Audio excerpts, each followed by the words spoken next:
So friends, welcome back to my YouTube channel Learn Science. आज हम Oxford new science in everyday life class 7 का chapter number 13 electric current and its effect का part 4 लेकर के आए हैं, जिसमें आज हम पढ़ने वाले हैं यूजेस ऑफ इलेक्ट्रोमैग्नेट्स। राइट, पिछले पार्ट में हमने magnetic effect of electric current पढ़ा था। हमने पढ़ा था कि जब हम किसी इलेक्ट्रिक वायर में इलेक्ट्रिक करंट फ्लो करते हैं तो वो एज अ मैग्नेट बिहेव करता है। उससे पहले हमने पढ़ा था कि वो हीटिंग इफेक्ट भी देता है, ठीक है। फिर हमने पढ़ा कि वो मैग्नेटिक इफेक्ट भी देता है, और फिर हमने जो है एक सिंपल एक्टिविटीज के जरिए से इलेक्ट्रोमैग्नेट्स को बनाना सीखा था, ठीक है। हमने एक छोटी सी एक्टिविटी पढ़ी थी जिसमें हमने पढ़ा था कि हम इलेक्ट्रोमैग्नेट खुद भी बना सकते हैं। और क्या होता है इलेक्ट्रोमैग्नेट? तो इलेक्ट्रोमैग्नेट वो होता है कि जब हम किसी आयरन के चारों ओर एक वायर को रैप करते हैं और जब हम उस आयरन में, मतलब जब हम उस वायर में इलेक्ट्रिक करंट फ्लो करते हैं तो वो आयरन जो है वो इलेक्ट्रोमैग्नेट बन जाता है। मतलब ये है कि वो जो है एक मैग्नेट की तरह बिहेव करने लग जाता है, ओके। और अगर हम उस नल से इलेक्ट्रिक करंट का फ्लो जो है वो बंद कर दें तो वो इलेक्ट्रोमैग्नेट नहीं रहता है, वो सिंपल नल बन जाता है, ओके। आज हम पढ़ने वाले हैं यूजेस ऑफ इलेक्ट्रोमैग्नेट्स, कि उन इलेक्ट्रोमैग्नेट्स का हम कहाँ कहाँ यूज करते हैं। एक तो नेचुरल मैग्नेट होता है, हम सभी को पता है। एक होता है इलेक्ट्रोमैग्नेट जो हम खुद बनाते हैं, ठीक है। Electromagnets have a wide range of uses in all sorts of devices. Electromagnet का यूज जो है हम बहुत ज्यादा डिवाइसेस में यूज करते हैं, okay. Can you think of some devices from everyday life where we use electromagnet? क्या आप अपने कुछ डिवाइसेस के बारे में बता सकते हो अपनी डेली लाइफ की जिसमें कि हम इलेक्ट्रोमैग्नेट यूज करते हैं? क्या आप सोच सकते हो ऐसा? So electromagnet are used in cranes to pick up cars in scrap yard and also to separate iron from garbage dump. Electromagnet का हम कहाँ कहाँ यूज करते हैं? हम यूज करते हैं क्रेन में, ठीक है। आपने क्रेन तो देखी ही होगी। वो किसको कार को स्क्रैप यार्ड से, यानी कि जो रद्दी खाने वगैरह होते हैं, या अगर ऐसी जगह कहीं पे कार जो है वो गिर गई है, ठीक है, वहां से हम कार को कैसे उठाएंगे? एक तो सिंपल क्रेन के जरिए से उठाया जाता है और एक इलेक्ट्रोमैग्नेट के जरिए से कार को उठाया जाता है। कार या कोई भी ऐसे कोई भी व्हीकल हो गया, उसको भी हम उठा सकते हैं। And also a separate iron from garbage dump. एक गार्बेज डंप है, बहुत बड़ा कूड़ा कहीं पे है, तो वहां से हम आयरन को कैसे सेपरेट करेंगे? तो सिंपल सी बात है, आप अगर किसी इलेक्ट्रोमैग्नेट को लेकर के जाओगे तो वो उससे अट्रैक्ट होगा और आप वहां से जो है आराम से आयरन को सेपरेट कर सकते हो। They are also used in loud speakers. इसके अलावा लाउड स्पीकर में यूज होता है इलेक्ट्रोमैग्नेट, टेलीफोन्स में यूज होता है एंड इलेक्ट्रिक मोटर्स में यूज होता है। Used in electric fans and washing machine. इसके अलावा जो है आपका इलेक्ट्रिक फैन में हो गया और वॉशिंग मशीन में। यानी समझ लीजिए आप कि आपकी डेली लाइफ में जितनी भी चीजें हैं उनमें ज्यादातर चीजों में जो है इलेक्ट्रोमैग्नेट का यूज हो रहा है। Electromagnet are also used in electric bells. इसके अलावा इलेक्ट्रोमैग्नेट कहाँ का यूज होता है? इलेक्ट्रिक बेल्स में होता है, ओके। तो इस पूरे पैराग्राफ में आपको इतनी बात याद रखनी है कि इलेक्ट्रोमैग्नेट का हम कहाँ कहाँ यूज करते हैं, ठीक है। क्रेन में यूज किया जाता है व्हीकल को उठाने के लिए या किसी कार वगैरह को उठाने के लिए। गार्बेज डंप से आयरन को सेपरेट करने के लिए उठाया जाता है। लाउड स्पीकर में, टेलीफोन में एंड इलेक्ट्रिक मोटर्स में। अच्छा, इन सब चीज़ों में कैसे कैसे, लाउड स्पीकर में कैसे यूज़ होता है, टेलीफोन में कैसे यूज़ होता है, इलेक्ट्रिक मोटर में कैसे यूज़ होता है, वॉशिंग मशीन में वगैरह में। तो ये चीज़ें जो है ये अभी आपको इनका जानना ज़रूरी नहीं है। बस आपको इतना याद रखना है कि अभी इलेक्ट्रोमैग्नेट का यूज़ कहाँ होता है, ठीक है। वैसे मैं आगे, जब हम आगे पढ़ेंगे तो मैं थोड़ा सा आपको ऐसी ब्रीफ में बता दूंगी, तो आपको जो है इतनी परेशान होने की ज़रूरत नहीं है।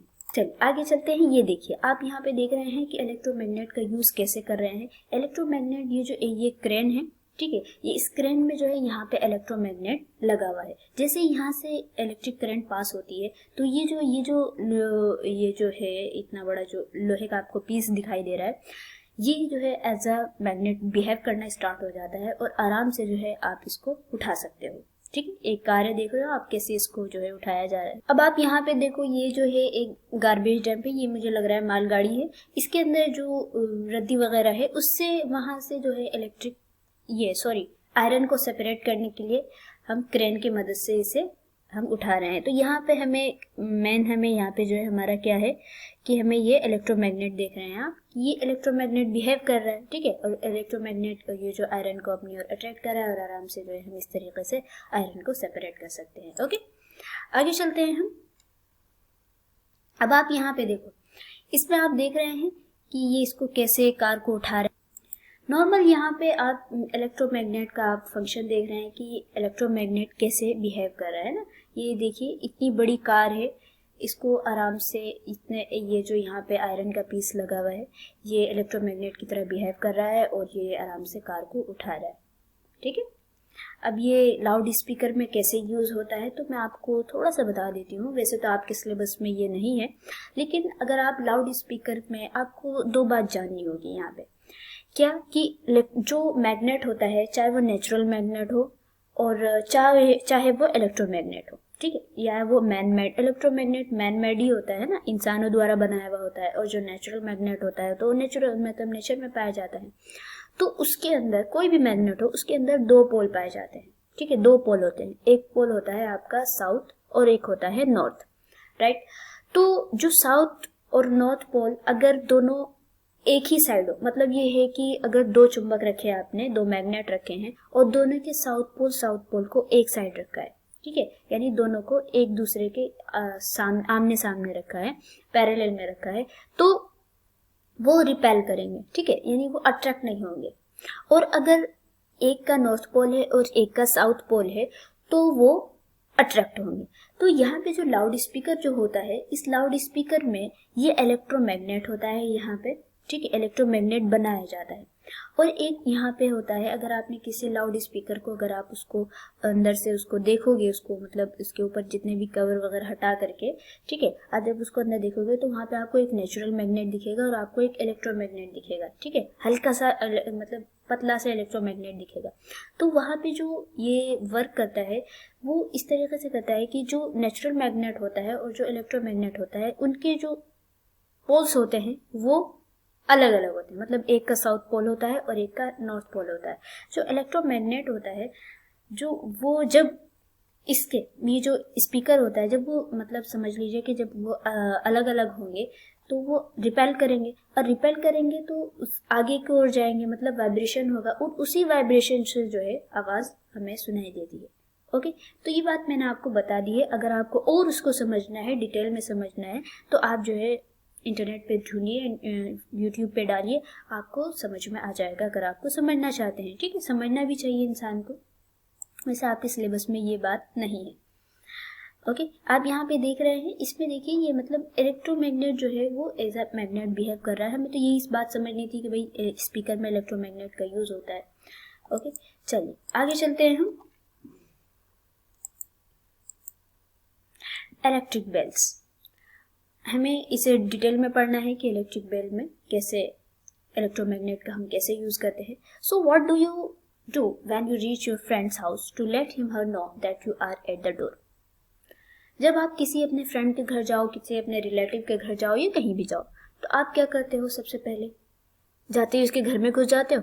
नहीं, हम क्या करते हैं, जो उनके घर पे जो डोरबेल लगी हुई होती है हम उसे दबाते हैं। मतलब ये है कि हम रिंग करते हैं उसको, है ना। सबसे पहला हम काम यही करते हैं ताकि भाई हम उनको बता पाए कि आपके डोर पे कोई है, आपके दरवाजे पे कोई खड़ा है, ठीक है।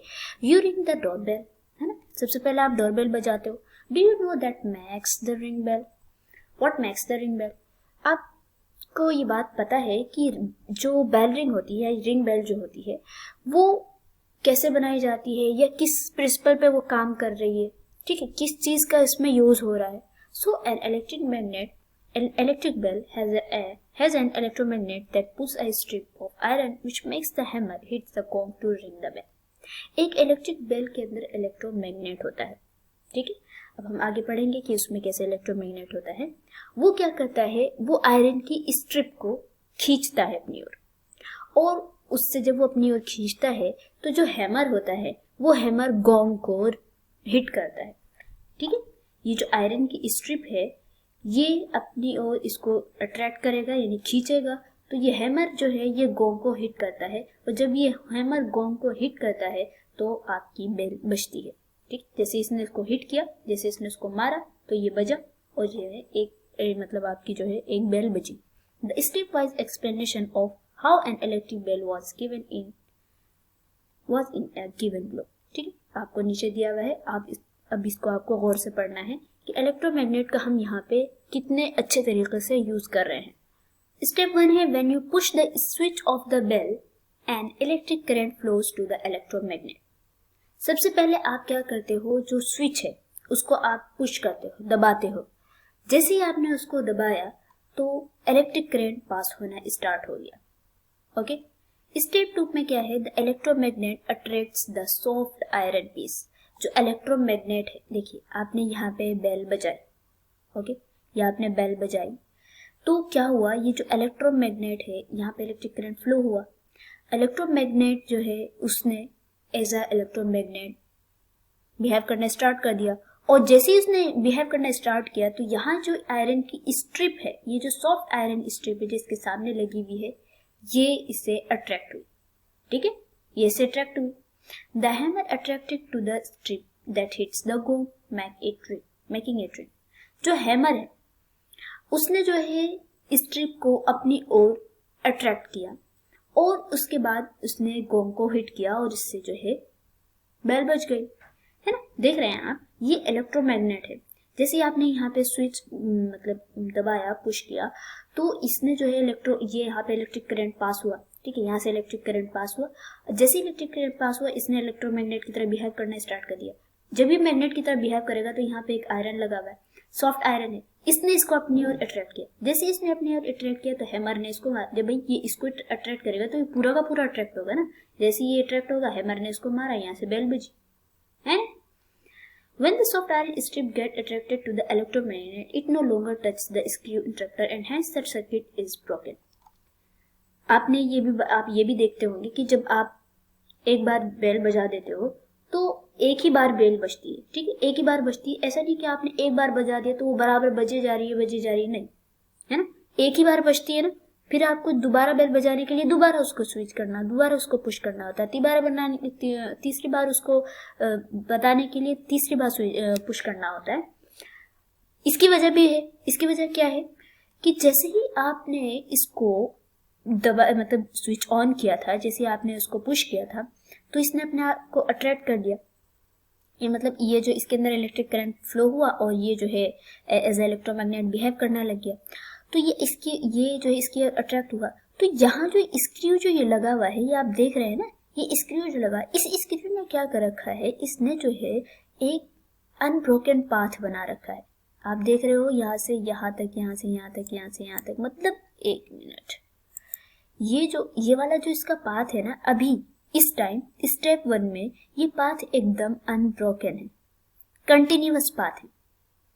और इसी कंटिन्यूअस पाथ की वजह से आप देख रहे हैं कहीं पे भी, मतलब ये जो है, ये जो वायर है, ये स्क्रू है, ये स्ट्रिप है, ये आपस में सब जो है एक दूसरे से जुड़े हुए हैं, है ना।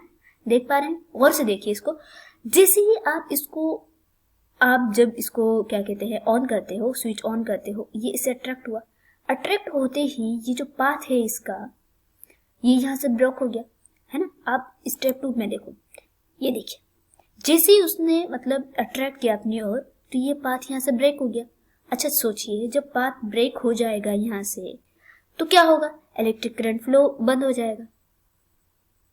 समझ रहे हैं ना आप मेरी बात, क्या कहना चाह रही हूँ कि जैसे ही इसने इलेक्ट्रोमैग्नेट ने अपनी ओर अट्रैक्ट किया इसको, ठीक है, अपनी तरफ इसको अट्रैक्ट किया स्ट्रिप, सॉफ्ट आयरन स्ट्रिप को, तो ये पाथ यहाँ से ब्रेक हो गया। जैसे ही पाथ ब्रेक होगा तो इलेक्ट्रिक करंट नहीं फ्लो होगा, और जब इलेक्ट्रिक करंट फ्लो नहीं होगा तो यही वजह है कि हमें जो है दोबारा से, मतलब दोबारा बेल बजाने के लिए दोबारा से हमें जो है उसको पुश करना होता है। जैसे ही हम उसको पुश करेंगे दोबारा इसमें इलेक्ट्रिक करंट फ्लो होगा, फिर दोबारा बेल बजेगी। और अगर आपने एक ही बार उसको किया है तो एक ही बार बेल बजेगी। यानी अगर एक बार आपने स्विच ऑन किया है तो जो है वो इससे अट्रैक्ट होगा और ये जो है क्या कहते हैं बेल बजेगी, और ये यहाँ हो गया तो इलेक्ट्रिक करंट फ्लो बंद हो जाता है। समझ में आ रहा।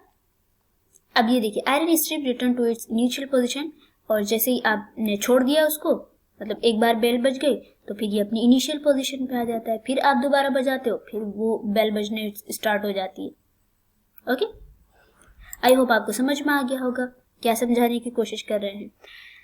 Much like a switch being turn off, ठीक है, मतलब जैसे ही आपने उसको मतलब स्विच को आपने जब एक बार बजाया, एक बार ऑन किया तो ये जो है बजी, मतलब बेल बजी, और जैसे ही आपने उसको छोड़ दिया तो उसने जो है इसका पाथ जो है वो अनब्रोकन हो गया, वो सॉरी ब्रेक हो गया, और ब्रेक होते ही उसने इलेक्ट्रिक करंट फ्लो करना बंद कर दिया, और इसने जो है ये भी यहाँ पे इलेक्ट्रिक सर्किट, इसने इलेक्ट्रोमैग्नेट की तरह बिहेव करना बंद कर दिया। This turn off the electromagnet and it can no longer attract the soft iron strip, ठीक है। स्टेप थर्ड है the soft iron strip returns to its initial position touching the screw interrupter. This result in the circuit being complete and circuit flows again.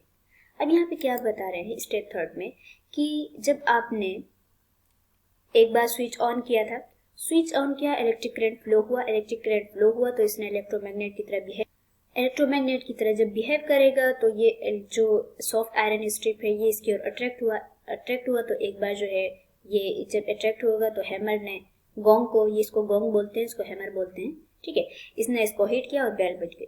अच्छा, bell तो बज गई, लेकिन ये जो इसका पाथ था यहाँ से ये ब्रेक हो गया, ठीक है, पाथ ब्रेक हुआ। जैसे ही पाथ ब्रेक हुआ तो जो इलेक्ट्रिक करंट फ्लो हो रहा था वो फ्लो होना बंद हो गया, और फ्लो होना बंद हो गया तो ये दोबारा बेल नहीं बजेगी। मतलब ये है कि जैसे ही इलेक्ट्रिक करंट जब फ्लो होना बंद हो गया तो इसने इलेक्ट्रोमैग्नेट की तरह बिहेव करना भी बंद कर दिया। जैसे ही इसने इलेक्ट्रोमैग्नेट की तरह बिहेव करना बंद कर दिया तो ये जो आपका ये सॉफ्ट आयरन स्ट्रिप था, आयरन स्ट्रिप जो थी, ये इसके वापस अपनी इनिशियल पोजीशन पे आ गई। फिर आप दोबारा बजाओगे, दोबारा करंट फ्लो होगा, दोबारा ये इलेक्ट्रोमैग्नेट की तरह बिहेव करेगा, दोबारा इसकी ओर अट्रैक्ट होगा, दोबारा बेल बजेगी, और फिर जब ये यहाँ से इलेक्ट्रिक जो सर्किट है वो फिर ब्रेक हो जाएगा, और जब ब्रेक हो जाएगा तो फिर ये जो है वापस से अपनी इनिशियल पोजीशन पे आ जाएगी। समझ में आया? आई होप आपको समझ में आ गया होगा। नहीं भी समझ में आ रहा तो दोबारा कोई क्वेश्चन कर लीजिएगा मुझसे, मैं आपको दोबारा बता दूंगी। Step 1 2 3 repeat in quick succession as long as the switch is on, ठीक है। जैसे आप स्विच ऑन करके रखोगे तो मतलब जो है आप इसको बार बार, जितनी बार बजाओगे उतनी बार जो है आपकी बेल बजेगी, और जितनी बार आप मतलब एक बार बजाओगे तो एक ही बार बेल बजेगी। यही कहने की कोशिश कर रहे हैं। This is how we hear a continuous ring of the bell, और इसकी वजह से हम जो है अगर आप बराबर उसको बजाते रहोगे तो आपको कंटिन्यूअसली सुनाई देती रहेगी, और एक ही बार बजा दिया तो कोई बात नहीं, एक ही बार सुनाई देगी। अब यहाँ पे आप इसको भी आप गौर से देख लो, वही प्रिंसिपल पे वर्क कर रहा है ये, ठीक है। जैसे इलेक्ट्रिक करंट फ्लो होता है इसमें तो ये इलेक्ट्रोमैग्नेट की तरह बिहेव कर रहा है, तो ये आयरन स्ट्रिप जो इसकी ओर अट्रैक्ट हो रहा है, अट्रैक्ट तो हो गया, ये एक बार बेल बज गई, इसने इसको बजा दिया तो एक बार बेल बज गई, लेकिन यहाँ का जो ये था, ये बात है, ये यहाँ से ब्रेक हो गया। जैसे ब्रेक हो गया तो आप देख रहे हैं, जैसे ब्रेक हो गया तो इलेक्ट्रिक करंट फ्लो होना भी बंद हो गया। इलेक्ट्रिक करंट फ्लो होना बंद हो गया तो ये अपनी इनिशियल पोजीशन पे आ गया, दोबारा आप बजाओ, दोबारा से ये इसी तरीके से वर्क करेगा। Okay, electric buzzer. Nowadays we use electric buzzers and musical bells. आजकल हम लोग इलेक्ट्रिक बजर का यूज करते हैं, which work on a principle of different from that of electric bell described है, ठीक है। तो लेकिन इसका जो वर्क है मतलब ये अलग प्रिंसिपल पे वर्क करता है। जैसे इलेक्ट्रिक बेल जिस तरीके से आपने अभी बताई हमने कि इलेक्ट्रिक बेल जो है वो इलेक्ट्रोमैग्नेट के प्रिंसिपल पे वर्क करे, इलेक्ट्रोमैग्नेट उसमें लगाया गया है इस तरीके से, तो ऐसा नहीं है इसमें, ये अलग ही, इसका प्रिंसिपल अलग होता है। Buses are of different types, ये अलग अलग टाइप्स की होती हैं। Can you think of some places where you use electric buses? तो यहाँ पे आपको कुछ प्लेसेस के बारे में बताना था। सो अलार्म डिवाइसेस में आपका यूज होता है, टाइमर्स में, इन कंप्यूटर्स में यूज होता है। ये आप देख रहे हैं, ये इलेक्ट्रिक बजर्स हैं जिनका हम यूज करते हैं। ओके, यहाँ पे अब आपको लेट्स रिमेम्बर में ट्रू एंड फॉल्स करना है, और जो फॉल्स है उनको करेक्ट भी करना है। First, a wire carrying current shows magnetic properties, बिल्कुल ट्रू। अभी हम लोग यही बात तो पढ़ रहे हैं कि जिस वायर में करंट फ्लो करते हैं हम, तो वो एज अ मैग्नेटिक, उसके अंदर प्रॉपर्टी आ जाती है, वो मैग्नेट की तरह बिहेव करना स्टार्ट हो जाता है। ये हमारा ट्रू है। The strength of an electromagnet does not depend on the number of turns of the wire around the core, ये गलत है। क्यों? क्योंकि इलेक्ट्रोमैग्नेट उतनी ही पावर से वो वर्क करेगा, मतलब उसके अंदर उतनी ही ज्यादा स्ट्रेंथ होगी जितना उसके अंदर नंबर ऑफ टर्न जो है कोर के चारों ओर हम रैप करेंगे, ठीक है। ये बात मैंने आपको पिछले पार्ट में आपको मैंने बहुत अच्छे से समझाई है। अगर आपको नहीं समझ में आ रहा है कि ये क्या बात कह रहे हैं तो आप पिछले पार्ट को भी देखिए, मैंने डिस्क्रिप्शन में लिंक दिया हुआ है, आप जाकर के वहां से जरूर पढ़िएगा। सो ये आंसर इसका गलत है। The strength of an electromagnet depend on the number of turns of the wire around the core. ठीक है, यानी इलेक्ट्रोमैग्नेट का जो स्ट्रेंथ होगा वो number of turn of wire पर डिपेंड करता है। ठीक है, यानी जितने नंबर ऑफ टर्न होंगे वायर के उतनी ज्यादा वो इलेक्ट्रोमैग्नेट जो है इतनी पावर से अपना मैग्नेटिक पावर को वो दर्शाएगा। थर्ड है, an electromagnet stops behaving like a magnet when the electric current is switched of.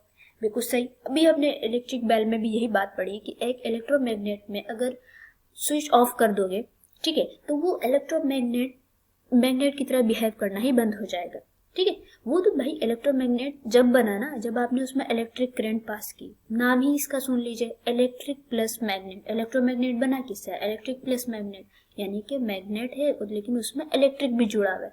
जैसे जब आप मैग्नेट में उस जो आपने बनाया है उसके अंदर जब आप इलेक्ट्रिक करंट पास करते हो, जब वो इलेक्ट्रोमैग्नेट बनता है, वरना तो वो नॉर्मल ही रहता है। ओके, सो ये हमारा हो गया ट्रू।